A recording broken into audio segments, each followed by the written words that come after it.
누가복음 20장 보겠습니다. 여기 이제 다른 복음서에도 이제 다 나오는 내용들인데 예수님의 어떤 권위에 대해서 얘기하는 부분이 있고, 그 다음에 포도원 농부 비유, 그리고 가이사에게 세를 바치는 것이 옳으냐 그러냐, 이런 얘기들이 이제 주로 나옵니다. 그리고 이제 27절 이후로 또 이제 다른 얘기들, 부활에 대한 얘기도 나오고, 오늘은 26절까지만 일단 보도록 하겠습니다. 자, 하루는 예수께서 성전에서 백성을 가르치시며 복음을 전하실새 대제사장들과 서기관들이 장로들과 함께 가까이 와서 말하여 이르되, 예수님이 틈 나는 대로 아무튼 계속해서 백성들을 가르치시는데, 이제 성전에서 주로 많이 또 가르치셨어요. 성전에 사람들이 모이기 때문에 거기서 많이 가르치시는데, 그때 하나님의 나라에 대해서, 복음에 대해서 이제 말씀하십니다. 근데 그렇게 가르치고 또 백성들을 치유하고 또 하다못해 네 죄를 사함 받았느니라 하는 그런 권세들, 이런 얘기들도 하시고 그런단 말이죠. 하나님만 하실 수 있는, 죽은 자도 살리고, 이런 모든 것들을 하면서 백성들은 이제 또 가르치시는데, 그 모든 권위가 백성들이 생각할 때는 선지자로 인정을 한단 말이에요. 예수님을 선지자로 인정을 하는데, 이 서기관과 대제사장들, 장로들, 이 사람들은, 그러니까 한마디로 지도자급에 있는 사람들은 예수님의 그 선지자성을 인정하지 않는 거예요. 그래서 네가 지금 이렇게 가르치고 또 이런 능력들을 행하는데 너 도대체 무슨 권위로 그런 것들을 행하냐? 네가 그런 거 하려면 우리한테 허락을 받아야지, 이런 거예요. 그 당시에 모든 것들에 대해서는 어떤 성경적인, 그리고 종교에 관련된 그런 모든 것들은 사내들인 공회의 허락을 받고 하게 돼 있어요. 그래서 거기에서 공회에서 권위를 주고 인정을 해주면 할 수가 있는 거예요. 가르치는 것이든지 또는 뭐 능력을 행하든지. 근데 그런 우리가 허락을 안 해줬는데 너는 무슨 권위로 그렇게 하느냐, 이런 거예요. 2절을 보면 그들이 말하여 이르되 당신이 무슨 권위로 이런 일을 하는지 이 권위를 준 이가 누구인지 우리에게 말하라 그래요. 말하라. 예. 마태복음 21장 23절에도 그런 비슷한 내용이 나와요. 마태복음 21장 23절.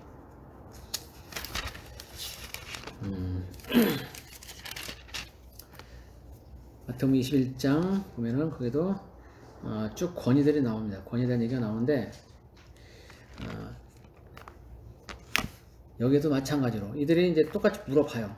무슨 권위로 이런 일을 행하느냐. 그리고 이제 다른 마가복음 11장 27절 이후로도 그런 내용이 나오는데, 어쨌든 이 당시에는 그 권위라는 것은 사내들인 공회를 통해서만 나와야 된다라고 이렇게 알고 있는 거예요. 근데 그것이 이제 예수님이 행하는 그런 일들이 어떤 권위적인 일이고 백성들이 선지자로 인정을 해버리기 때문에 이제 그걸 물어보는 거예요. 도대체 예수님, 당신이 행하는 그런 일들은 어떤 권위로부터 비롯된 거냐 물어보니까, 예수님이 물어보죠. 되려 이제 그들에 대해서 나도 한 말을 너에게 물으니 내게 말하라. 요한의 침례가 하늘로부터냐 사람으로부터냐. 요한이 와가지고 회개하라, 천국이 가까웠느니라 하면서 백성들을 가르치고 침례도 주고 그랬단 말이에요. 그래서 사람들은 다 요한이 선지자라고 생각을 하고 있어요. 그런데 이 지도자급에 있는 사람들이 인정을 안 하죠. 요한을 인정을 안 해요. 그래서 물어보는 거예요. 그러면 요한의 그 침례, 그 권위가 하늘로부터 온 거냐 아니면 사람으로부터냐. 요한이 많은 사람들 침례를 줬잖아요. 회개하라고 하면서. 침례는 아무나 줄 수 있는 게 아니거든요. 하늘로부터 오지 않으면 할 수가 없는 거예요. 근데 요한이 많은 사람에게 회개 침례를 줬죠. 그래서 이 말을 들은 이제 지도자급 사람들, 대제사장들, 서기관들, 장로들이 이제 서로 의논을 합니다.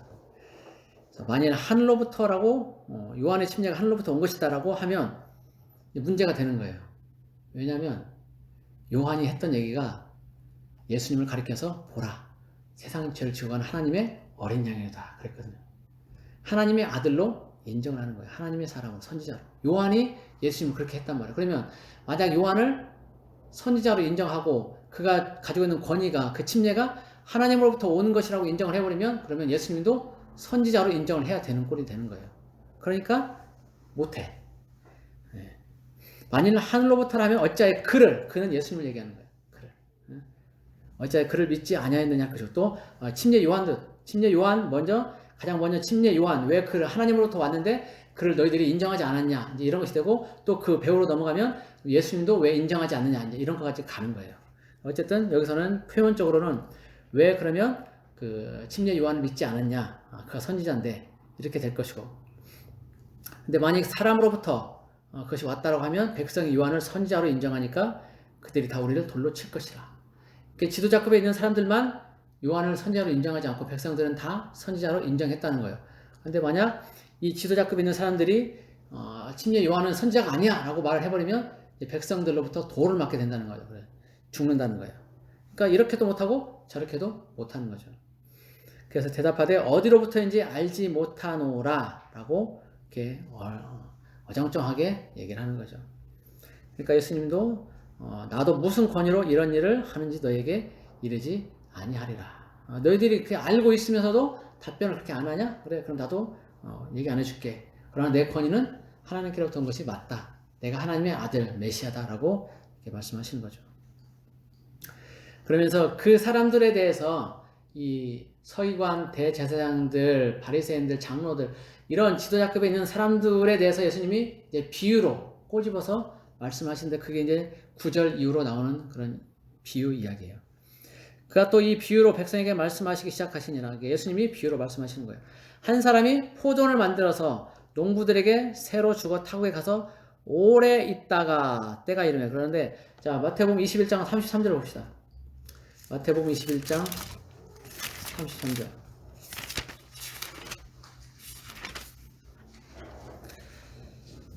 자, 신약성경 36쪽 근처에 있어요. 마태복음 21장 33절. 거기 보면은 다른 한 비유를 들으라. 한 집 주인이 포도원을 만들어, 자, 여기 산 울타리로 두르고 거기에 집자는 틀을 만들고 망대를 짓고, 그러니까 모든 것을 다 준비해 놓은 상태에서 농부들에게 세를 주는 거예요. 누가복음에서는 그 앞부분을 생략하고 그냥 간단하게 세를 줬다라고 얘기하지만 포도를 만들었다, 이제 그 개념 속에 다 들어가 있죠. 아무튼 모든 걸 다 준비해 놓고 그 다음에 농부들에게 세를 주고 타국에 간 거예요. 거기서 오래 있었다 그래요. 오래. 이거는 아주 상당 기간, 오래를 얘기하는 겁니다. 그냥 조금 오래가 아니고 아주 상당 기간.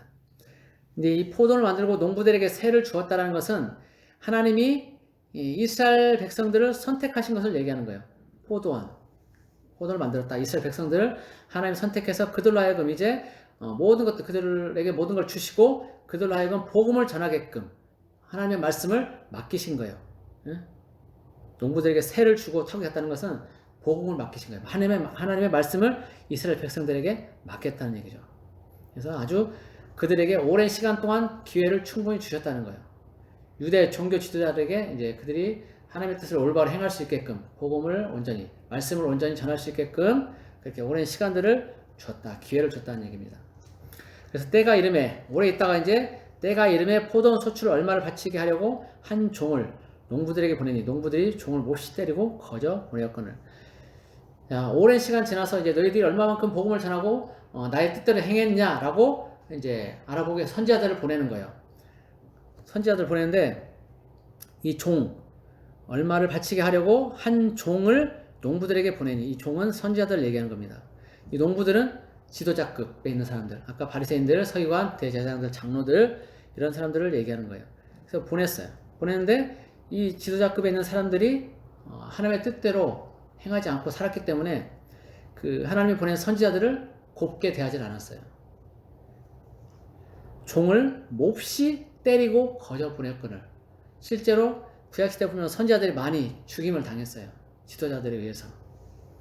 그래서 하나님은 선지자를 보내서 너희들이 얼마만큼 내 뜻대로 살고 있냐라고 보내서 확인을 하는데 자기들의 그런 악함이 드러나기 때문에 선지자들을 잡아서 죽이는 거예요.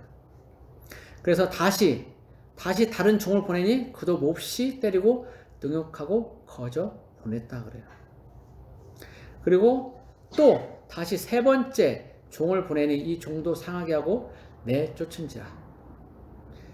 계속적으로 주인은 종을 보냅니다. 너희들 하나님의 말씀대로 살아야 돼, 나의 뜻대로 살아야 돼 라고 계속해서 선지자들을 보내는 거예요. 그런데 보내는 선지자마다 족족 다 죽이고 핍박하고 그러는 겁니다. 지금 여기는 세 번째 종까지만 나오는데 마가복음 12장에 보면 최소한 4번 이상이에요. 최소한. 자, 마가복음 12장 봅시다. 중요한 건 아닌데. 마가복음 12장.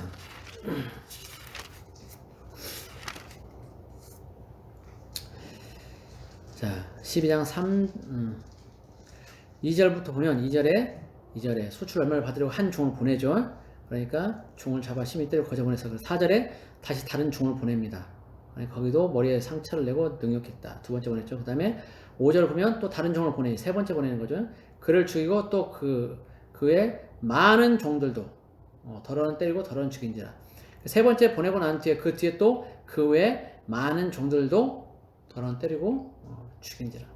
그러니까 최소한이 4번 이상인 거예요. 지금 여기 누가복음에는 3번밖에 안 나왔지만 최소한 4번 이상. 그리고 그 외에 더 많은 거예요. 계속적으로 하나님은 이스라엘 백성들에게 선지자를 보내서 그들이 올바로 하나님의 뜻대로 그런 삶을 살아갈 수 있도록 경건한 삶을 살아갈 수 있도록 그렇게 말씀하시는데 계속적으로 유대 지도자들은 그 선지자들 잡아서 죽인 거예요. 능욕하고. 그래서 이번에는 마지막 수단으로 포도원 주인이 이르되 13절 포도원 주인이 이르되 어찌할까 내 사랑하는 아들을 보내리니 그들이 혹 그는 존대하리라 하였더니. 자, 하나님은 이 다른 종들 계속 보내시면서도 그들에 대해서 한마디도 뭐라고 안 하셨어요. 여기 보면 오래 참으신 거예요. 그들을 바로 징계해야 되는데 하나님이 바로 징계하지 않고 오래 참으셨어요. 오래. 굉장히 오래 참으신 거예요. 그리고 마지막 수단으로 이제 선지자들 보내도 안 되니까 하나님의 아들 예수님을 이 땅에 보내시죠. 내 사랑하는 아들을 보내려니 그들이 혹 그는 존대하리라. 그러니까 이 주인의 마음에는 이 혹이란 단어는 아마 혹시 뭐 또 의심할 여지 없이 거의 그렇게 될 거야. 내 아들 보내면 그들이 공경하고 아마 제대로 할 것이다 라고 주인은 기대를 하는 거예요. 많은 기대를 하는 거죠. 그래서 혹이란 단어에 그런 기대감이 있어요. 기대감. 근데 14절 보니까 농부들이 그를 보고 서로 의논하여 이르되 이는 상속자니 죽이고 그 유산을 우리의 것으로 만들자 하고 포도원 밖에 내쫓아 죽였느니라. 그런즉 포도원 주인이 이 사람들을 어떻게 하겠느냐. 이 주인의 아들을 죽인 거예요. 주인의 아들. 주인은 기대감을 가지고 아들을 보냈는데 이제 그 아들마저 죽이는 거예요. 하나님은 많은 선지자들 보내시고 이스라엘 가운데 그들이 회개하고 하나님께 돌아올 수 있도록 하시는데 안 들었단 말이죠. 그래서 마지막에 예수님을 이 땅에 보내서 사람들이 회개할 수 있는 기회를 주셨는데 결국은 그 아들 예수님도 십자가에 못 박게 만들었죠. 못 박아 버렸어요. 죽게 만들었어요. 이스라엘 백성들의 얘기를 쭉 하고 있는 거예요. 자, 그렇게 그럼 포도원 주인이 이 사람들을 어떻게 하겠느냐. 와서 그 농부들을 진멸하고 포도원을 다른 사람들에게 주리라 하시니 사람들이 듣고 이르되 그렇게 되지 말할지이다. 농부들 진멸한다. 그러니까 유대 지도자들 뿐 아니라 거기에 동참한 모든 사람들, 예수님을 십자가에 못 박는데 동참했던 모든 사람들, 당시에 많은 군중들이 군중 심리로 예수님 십자가에 못 박으라고 얘기를 했었죠. 그러면서 그 예수님의 피를 우리와 우리 후손에게 돌리라 그랬단 말이에요. 그 결과가 이제 나중에 드러나죠. 농부들 진멸한다. 하나님이 심판하신다는 거예요. 심판. AD 70년에 주후 70년에 로마에서 이스라엘이 다 멸망하면서 엄청나게 많은 사람들이 죽게 되죠.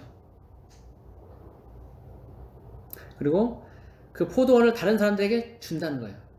그러니까 유대 백성들에게 이스라엘 백성들에게 하나님의 말씀, 복음을 맡겼는데 그들이 제대로 그걸 행하지 않는 거예요. 자기들끼리만 우리는 선택받은 백성들이야 라고 하면서 자기들의 어떤 자긍심만 가지고 있지 다른 사람들에게 그 하나님의 나라를 전하는 일을 하지 않는다는 거예요. 아주 잘못한 악한 일을 하고 있는 거예요. 이스라엘 백성들이.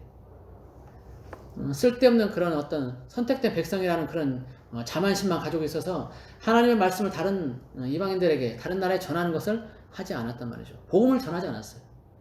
결국은 그렇게 해서 하나님의 아들 예수님이 오셔서 그 일들을 이루셔야만 했던 거예요. 죽음으로써 그 일들을 이루시는 거죠. 복음 전하는 일들은 이제 완성해 나가시는 거예요.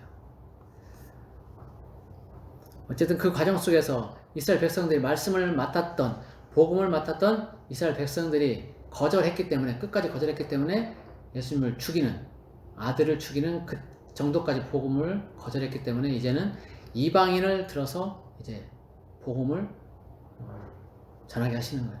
이방 나라에. 그러니까 촛대가 옮겨지는 거예요. 유대에서 이방 나라로 촛대가 옮겨지는 거죠. 그래서 포도원을 다른 사람들에게 준다는 것은 이제 이스라엘 백성들에게서 그 말씀의 사역이 옮겨지는 것을 얘기하는 겁니다. 그런데 그 말을 들은 사람들이 그렇게 되지 말아지이다 이렇게 얘기를 해요. 그러니까 유대 사람들은, 이스라엘 백성들은 자기들의 어떤 자긍심이 있거든. 우리는 선택받은 하나님의 백성들이고 하나님 우리를 선택했어. 그러면 우리는 아주 출중한 그런 민족이야 라고 자긍심을 가지고 있는데 그게 망한다는 거야. 예수님이 망한다. 그러니까 그렇게 되지 말아달라고 말하는 거죠. 자기들이 어떤 선택받은 백성으로서 자긍심, 자존심 이런 거에 상처가 되는 거예요. 상처가 돼요. 우리가 하나님의 백성, 선택받은 백성인데 어떻게 우리가 멸망할 수 있습니까? 우리가 저 개 같은 이방 사람들이 어떻게 이렇게 멸시천대를 받을 수 있습니까? 그렇게 되면 안 됩니다. 자기들의 자존심에 상처가 나니까 그렇게 되지 말아달라고 얘기를 하는 겁니다. 그러나 하나님의 뜻은, 하나님은 오래 참으시지만 끝까지는 안 참으시기 때문에 그 어느 한계점이 되면 그 촛대를 옮기세요. 그래서 다른 사람들이 그 일을 할 수 있게 하세요. 하나님 우리 각자에게 맡기신 일들이 있어요. 근데 그 일들, 하나님 맡기신 일들을 제대로 수행하지 않으면 하나님이 그 촛대를 옮기시는 거예요. 다른 사람이 그 일을 하게끔 하신다는 거죠. 네, 기회가 있을 때 하나님 맡기신 일들을 잘 수행하는 것이 좋습니다. 그들을 보시면 이르시되 17절 그러면 기록된 바 건축자들의 버린 돌이 모퉁이의 머릿돌이 되었느니라 함이 어찌미냐 무릇 이 돌 위에 떨어진 자는 깨어지겠고 이 돌이 사람 위에 떨어지면 그를 가루로 만들어 흩으리라 하시니라. 건축자의 버린 돌, 이 얘기는 시편 118편에 나오는 말씀을 이제 인용하시는 거죠. 이게 예언적인 말씀이 시편 가운데 있는 거예요. 건축자들의 버린 돌, 유대 지도자들이 버렸단 말이에요. 예수님을 버렸어요. 지금 이 포도원 비유는 전부 다 유대 지도자들에 대한 얘기를 하고 있는 거예요. 그리고 거기에 동조한 이스라엘 백성들에 대한 얘기를 하는데 그 얘기를 쭉 하시면서 건축자들의 버린 돌이 모퉁이의 머릿돌이 되었다는 말, 이것이 어찌미냐 그래요. 그 유대 지도자들은 예수님을 버렸지만 그러나 하나님은 그 건축자의 버린 돌을 모퉁이의 머릿돌로 쓰셨다. 이스라엘 백성들이 그렇게 예수님을 배척하고 버렸는데 하나님은 그 예수님을 통해서 복음을 완성하시고 모든 사람들이 복음을 듣도록 하셨다. 이방인에게도 복음이 흘러가도록 그렇게 하셨다는 거예요. 그래서 너희들이 거절했기 때문에 이제 이 예수란 돌이 돌 위에 너희가 떨어지면 너희들이 깨진다는 거예요. 불신자들에게 걸림돌이 되죠. 예수님이 이렇게 말씀하시고 이렇게 말씀하시고 이렇게 말씀하시고 하니까 그 말씀들이 다 걸림돌이 되는 거예요. 이 사람들은 악행을 했기 때문에 예수님이 하신 말씀들에 의해서 그들이 걸림을 받는 거죠. 그래서 이 돌 위에 떨어진 자는 깨어진다는 거예요. 그리고 이 돌이 사람 위에 떨어지면 그를 가루로 만들어 흩어버린다. 그러니까 앞에 나오는 이 돌에 떨어지는 그 부분은 이 돌이 기준이 된다는 거예요. 기준이 되고 어떤 일을 할 때 행동 지침 이런 것들이 된다는 거예요. 그래서 악인들이 악을 행할 때 예수님이 말씀하신 것들로 인해서 걸림이 되고 마음에 어떤 영향을 받게 된다는 거죠. 그런데 그거는 이제 그렇게만 하게 되지만 만약 이 돌이 사람 위에 떨어진다. 아까는 돌 위에 사람이 떨어졌어요. 근데 이제는 돌이 사람 위에 떨어지는 거예요. 이거는 이제 마지막 심판 때를 얘기하는 거예요. 마지막 심판 때. 지금까지는 예수님의 말씀이 우리를 책망하고 우리를 하나님의 길로 인도하는 그런 역할, 깨뜨리는 그런 역할을 했지만 이제는 뒤에서는 완전히 돌이 사람에 떨어지게 되면 그때는 마지막 심판 때가 되고 모든 것이 끝장이 나는 거예요. 이제 멸망한다는 거예요. 완전히. 그래서 가루로 만들어 흩으리라. 안 남는 거예요. 이제 아무것도 안 남아. 그러니까 지금이 기회인 거예요. 지금 유대 지도자처럼 하지 말고 우리에게 기회가 주어졌을 때 하나님의 말씀대로 온전히 살고 그 뜻대로 행해야 된다는 거죠. 그렇지 않으면 나중에 이 돌이 우리 머리 위에 떨어진다. 하나님의 말씀 예수 그리스도로 말미암아 우리가 완전히 이제 그 뜻대로 가지 못하면 나중에는 멸망당할 수 있다라는 거예요. 그래서 유대 지도자들에게 예수님이 경고의 말씀을 하시는 거예요. 근데 이 경고의 말씀 이렇게 비유로 하시지만 이 사람들도 멍청한 사람들이 아니거든요. 그러니까 다 알아들어요. 그래서 서기관들과 대제사장들이 예수의 이 비유는 자기들을 가리켜 말씀이신 줄 알고 즉시 잡고자 하되 백성을 두려워하더라. 자기들을 빗댄다는 얘기를 아는 거죠. 근데 백성들이 선지자로 인정하기 때문에 예수님을 지금 잡을 수가 없는 거예요. 이거는 성경을 통해서 보면 아직 하나님의 때가 이르지 않은 거예요. 예수님이 죽으실 때가 안 됐기 때문에 이들이 놔두는 거죠. 나중에 때가 되니까 결국은 가룟 유다를 통해서 예수님을 잡아가죠. 그리고 십자가에 처형을 합니다.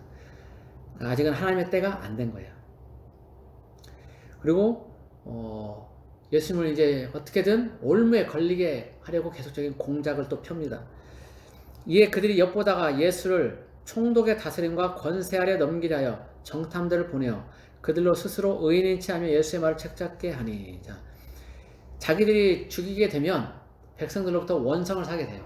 백성들에게 돌 맞아 죽게 생겼어요, 자기들이. 그러니까 자기들이 직접 손대지 않고 이제 총독, 이방인인 총독의 그 권세를 주면서 총독으로 하여금 죽이게 만들려는 거예요. 그래서 트집을 잡으려고 그러는데 정탐들을 보냈다고 했어요. 정탐들.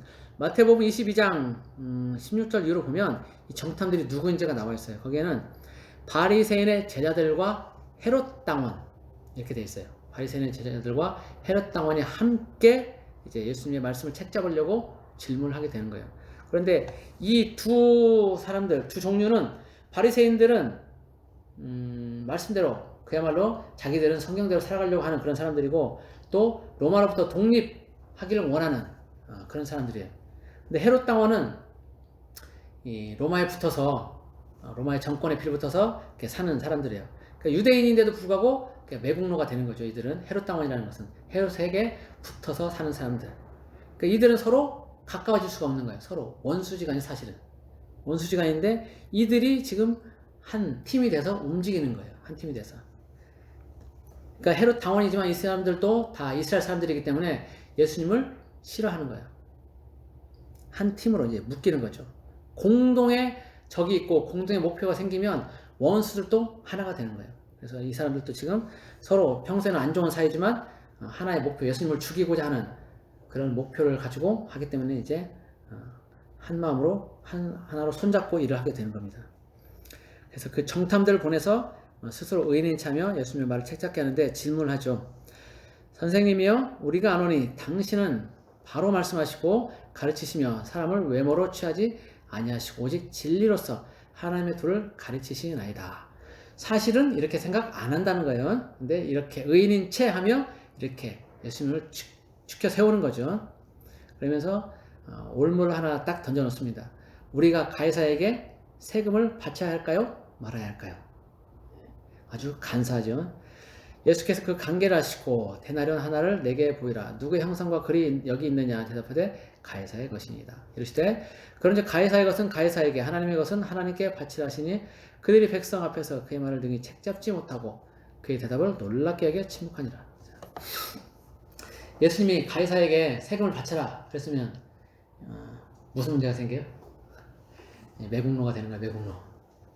가이사에게 세금을 바치라고 저런 매국노를 받나 하면서 이제 자화될 근거가 되죠. 그러니까 이 바리새인들의 제자들의 입장에서는 이 매국노가 되면 처형할 근거가 생기는 거야. 백성들에게 봐라. 예수는 선지자가 아니야. 매국노야. 로마에 빌붙어서 세금 내라고 하잖아. 그러니까 이 사람은 돌로 쳐 죽여야 돼. 그러면서 돌로 쳐 죽일 명분을 가지게 되는 거예요. 그런데 세금을 바치지 마. 그렇게 되면 이제 헤롯 당원들이 들고 일하는 거예요. 저것이 로마에 반항하네? 그러면서 이제 예수님을 로마에 이제 고발하면서 처형하게 되는 거죠. 그러니까 이렇게 해도 저렇게 해도 안 되는 상황이에요. 예수님의 입장에서는. 그런데 예수님이 지혜롭게 말씀하셨죠. 가이사의 것은 가이사에게, 하나님의 것은 하나님께 바치라. 그러니까 세금, 정당하게 부과된 세금은 내라는 거예요. 세금은 내되, 그러나 하나님께 드려야 될 것도 또 빼먹지 마라. 참 지혜롭게 말씀하셨죠. 가이사의 것은 가이사에게, 하나님의 것은 하나님께 바치라. 이 말은 세금을 내라 그런 얘기예요, 사실은. 근데 직접적으로 세금 내 그런 얘기가 아니거든요. 그러니까 뭐라고 말 못하는 거예요. 너희가 마음이 가이사에게 있으면 가이사에게 주고 하나님께 있으면 하나님께 드려라. 왜 그걸 나한테 묻냐? 백성들이 그의 말을 듣니 책잡지 못하고 그의 대답을 놀랍게 여겨 침묵하니라. 그러니까 하나님의 지혜가 이렇게 무궁무진한 거예요. 우리 같으면 이렇게도 못하고 저렇게도 못하고 그렇게 했을 판인데 예수님은 거기에 답변을 딱 이렇게 하시죠. 자, 그래서 이 이스라엘 백성들 가운데 유대 이 사람 지도자들은 계속해서 예수님을 어떻게든 책잡고 죽이려고 하고 그런 상황 가운데 있는데 예수님은 또 거기에 말려들지 않으시죠. 하나님의 지혜로.